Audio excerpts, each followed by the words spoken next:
ನಾಲ್ಕನೇ ಸಹಕಾರಿ ಭಾರತಿ ರಾಷ್ಟ್ರೀಯ ಅಧಿವೇಶನದ ಉದ್ಘಾಟನೆಗೆ ಬಂದಿರುವಂತ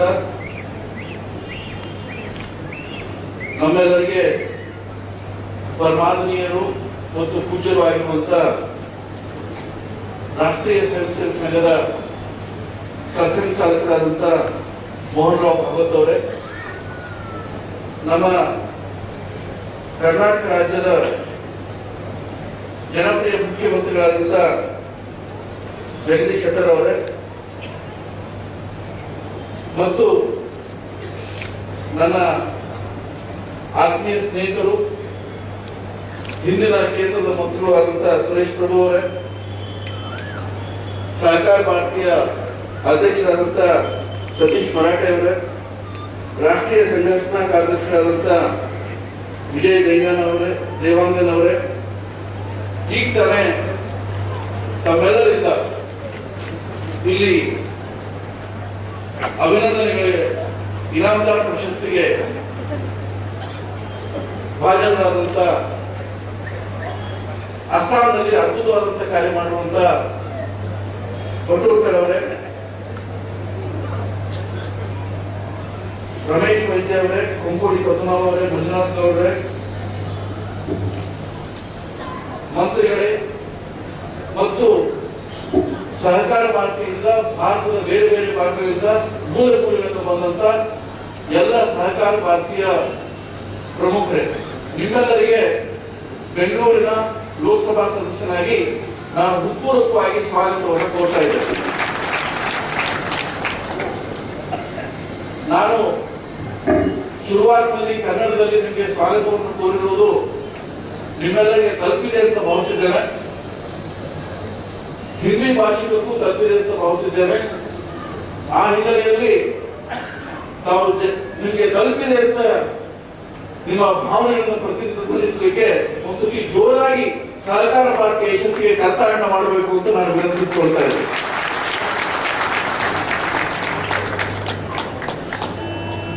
मित्रों, हमारे परम पूजनीय सरसंघचालक जी हम सबको मार्गदर्शन देने वाले हैं. जब सतीश मराठे जी ने और हमारे रमेश वैद्य जी बाकी सब ने मुझे इस कार्यक्रम में भाग लेने के लिए, इस अधिवेशन में भाग लेने के लिए कहा, तो मैंने सभी हमारे मित्रों को कहा सहकार भारती के इस कार्यक्रम में मैं एक मुख्य अतिथि होकर के नहीं भाग लूंगा, एक सहयोगी होकर के भाग लूंगा. मेरे एक मित्र मुझे कभी भी हास्य और व्यंग में कहा करते थे, यानी महात्मा गांधी जी ने स्वातंत्र प्राप्ति के उद्देश्य से असहकार आंदोलन शुरू किया और हमने स्वातंत्र प्राप्ति की, लेकिन उसके बाद भी, स्वाधीनता प्राप्त करने के बाद भी केंद्र के कांग्रेसी सरकार नॉन कोऑपरेटिव मूवमेंट और असहकार आंदोलन देश के साथ चालू रखा है. मैं ऐसे मराठी जी से, बाकी लोगों से जब बात कर रहा था, मैंने पूछा यदि सहकारिता का, सहकार भारती का, सहकारिता अभियान और आंदोलन का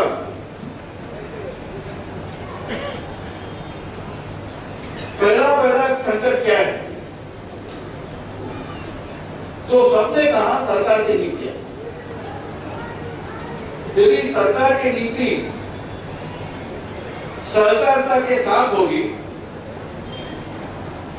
तो देश खुशहाली में रहेंगे, लेकिन सहकारिता का नीति, सरकार की नीति सहकारिता के खिलाफ होते तो आज की स्थिति में पूरा देश होगा. 3 अर्थशास्त्री बैठे हैं, हमारे प्रधानमंत्री जी एक अर्थशास्त्री है, हमारे वित्त मंत्री खुद को अर्थशास्त्री समझते हैं। योजना आयोग में उपाध्यक्ष जो वांटेक सिंह अहलूवालिया है, वो विश्व भर के सम्मान के प्राप्त एक अर्थशास्त्री है। लेकिन आज के दिन में वो जैसे डीटीसी ला रहे हैं और 30% का टैक्स सहकारिता क्षेत्र के ऊपर लागू कर रहे हैं, तो इस सम्मेलन में, इस अधिवेशन में हम कह सकते हैं ये तीनों अर्थशास्त्री नहीं है, देश के लिए ये तीनों अनर्थशास्त्री है।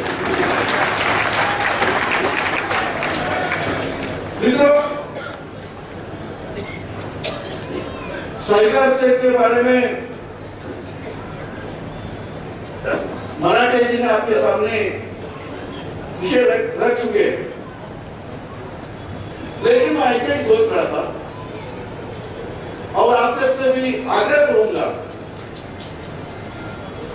इस विचार के बारे में विमर्श करने के लिए, विश्लेषण करने के लिए, सोचने के लिए, क्या पिछले 8 सालों में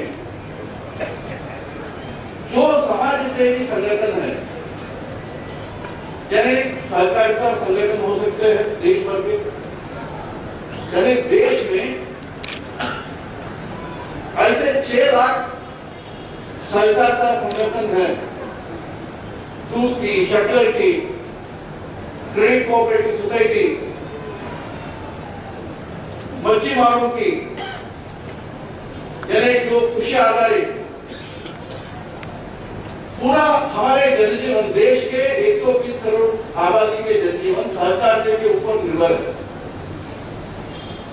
6 लाख संगठन है और ये 6 लाख संगठन, और इस 6 लाख संगठन के ऊपर 30 लाख भारत की जनता निर्भर। जब 6 लाख संगठन है और 30 करोड़ लोग निर्भर है, उसके ऊपर कुठाराघात करना, यानी सहकारिता के ऊपर डीटीसी लाना, और जो स्वयं सेवा संगठन है देश भर के, उसको लोकायुक्त के चंगुल में फंसाना, और जो भारत में हर गांव में 5.5 गांव में हमारे मंदिर है, हमारे आश्रम है, मठ है, उन सारों को आयकर विभाग यानी इनकम टैक्स विभाग के चंगुल में लेके आना। इसके ऊपर एफडीआई का एक शस्त्र लेकर के भारत के किसानों के ऊपर, भारत के छोटे व्यापारियों के ऊपर वार कर, यानी ये सारी चीज आप देखोगे, यानी आज के जो केंद्र सरकार है वो समाज के हर अंग के ऊपर, यानी हमारे जो स्वयं स्फूर्त संगठन है, सामाजिक संगठन है, समाजमुखी संगठन है, वो सहकारिता हो, धार्मिक न्यास हो, मठ हो, मंदिर हो, आश्रम हो, स्वयं सेवा संगठन हो, सबके खिलाफ कुठाराघात कर रहे हैं। इसलिए मैं इतना ही निवेदन करने के लिए आया हूं, आपके सामने खड़ा हूं। पर पूजनीय सरसंघचालक जी का एक ओजस्वी सानिध्य हमको प्राप्त हुआ है। हम सब संकल्प करें सहकारिता को बचाने के लिए और समाज सेवी संगठनों को बचाने के लिए केंद्र सरकार के इन नीतियों के विरोध में देश भर में हम आंदोलन शुरू करेंगे। वो आंदोलन का संदेश इस बहनों के समावेश से लेके जाएंगे। मेरा इतना ही प्रार्थना है, यदि सचमुच हम आंदोलन करना चाहेंगे, इतना हल्के तालियों से आंदोलन नहीं कर सकते।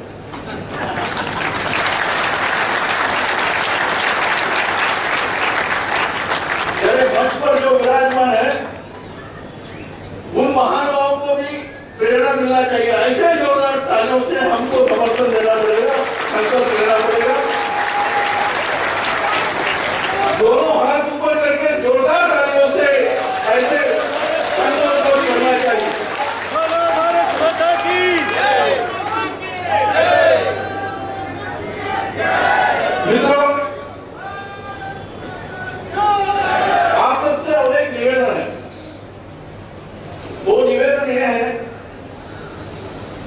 यदि सहकारिता समाजमुखी बनना चाहिए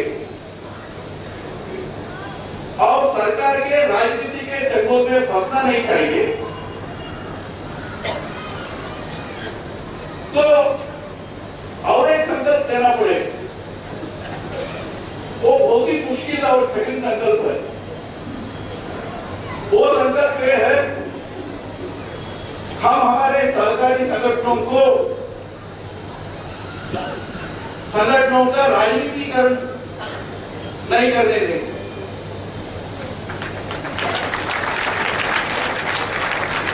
थोड़ा मुश्किल से इसका समर्थन आप दे रहे हैं। आगे मन से एक बार यहां तय करना होगा, हम समाजमुखी रहेंगे, राष्ट्रमुखी रहेंगे, देशमुखी रहेंगे। हम खुद के व्यक्तिगत सत्ता के लिए, पद के लिए, अधिकार के लिए और वहां के चुनावी राजनीति के लिए हम सहकारिता का उपयोग नहीं करेंगे। ये निर्णय करना पड़ेगा। अभी श्रद्धेय इनामदार जी के नाम पर जो पुरस्कार हमने किया बटुलकर जी को, उन्होंने पूर्वांचल में, विशेष तौर पर असम में सहकारिता को इस राजनीतिक चंगुल से बाहर आकर उसमें खुद का कोई हित नहीं सोचते हुए पूरे देश के हित में, वहां के राष्ट्रवादी ताकतों के हित में और असम भारत के मुख्यधारा में जुड़े रहे, इसके कारण उसका उपयोग किया। इसीलिए उनको इस पुरस्कार से सम्मान कर रहे। ऐसे और ज्यादा उदाहरण हर प्रदेश में और हर जिले में उभरना चाहिए। क्या हमारे सहकारिता संगठन, हमारे कोऑपरेटिव सोसाइटी ऐसे उदाहरण बन सकती है? यानी हम देश के हित में, समाज के हित में काम करेंगे, ऐसे संगठन बन सकती है। इसके बारे में इस सम्मेलन में, इस अधिवेशन में सोचना चाहिए, ऐसे मुझे लगता है। आखिर में मुझे इतना ही कहना है, जब हम सहकारिता के बारे में सोचेंगे तो लगता है सहकारिता और सहकारिता अभियान ये हमारे भारत देश की उपज, क्योंकि सहकारिता ये वेस्टर्न थॉट नहीं है। जहां व्यक्ति प्रधान समाज है, जहां पूंजीवाद है, जहां अनब्रेडेड कंपटीशन है, सर्वाइवल ऑफ द फिटेस्ट है और मार्केट इकोनॉमी है, वहां सहकारिता फल फूल नहीं सकती। और जहां साम्यवाद है, समाजवाद है, वहां भी सहकारिता आगे बढ़ नहीं सकती। सहकारिता एक हिंदू विचार है। सहकारिता का एक ही संदेश है, व्यष्टि के साथ समष्टि का हित हम साधेंगे और समष्टि के हित साधने के लिए हम साथ साथ होकर के काम करेंगे, एक टोली में होकर के काम करेंगे, एक टीम वर्क करेंगे। यह सहकारिता का मूल तत्व है, वो हिंदू तत्व है। और यदि भारत को आगे बढ़ाना है तो केंद्र सरकार के इस बीटीसी के कुटाराघात के खिलाफ इकट्ठा होकर के लड़ना चाहिए। और जो बजट सेशन शुरू होने वाली है फरवरी से, मैं आप सबको आश्वस्त करूंगा, मेरे पार्टी के तरफ से और पूरा एनडीए के तरफ से और अन्य पार्टियों के तरफ से हम एक सुर में आवाज उठाएंगे और यही आवाज उठाएंगे, पूरा सहकारिता क्षेत्र को एक डायरेक्ट टैक्स कोड से पूरा एग्जेम्प्ट करो, ये आवाज उठाएंगे।